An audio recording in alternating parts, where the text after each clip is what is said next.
สบายดีทุกคนมื้อนี้อนัทจะพามาเบิงประสบการณ์ครั้งที่สองในการเลี้ยงกบเนาะจากเดิมแต่ก่อนเลี้ยงอยู่ใต้ก็เลี้ยงในลักษณะนี้เลยทุกคนนี่แบบนี้แต่ว่ายังบ่ทันได้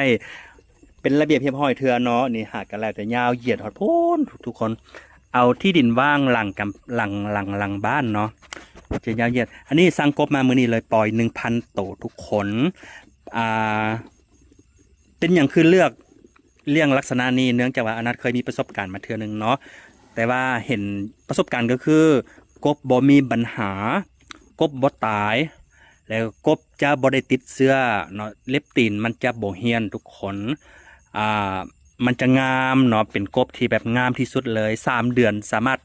ได้3 โตวต่อกิโลทุกคนอนัทเคยเลี้ยงมาเนาะอันนี้กำลังมาปล่อยมือนี่เป็นมือแรกเลยทุกคนเขาหากันมาส่งเมื่อกี้นี่เนาะมือนี้อนัทจะมาปล่อยเนาะโอเคบัดนี้นะ ปล่อยลงเบิ้งเนาะอ้อยอย่าบจักน้องหม้าเนี่ยนี่อันนี้กับน้องเนี่ยว้าวนี่เห็นปะนี่น้องน้องอะไรนะเนี่ยน้องยังนี่อันนี้คือน้องบาร์บี้เห็นมาเบิ้งกบเห็นมาเบิ้งกบน้ำเนาะนี่น้องบาร์บี้เอ้ยนี่เห็นปะ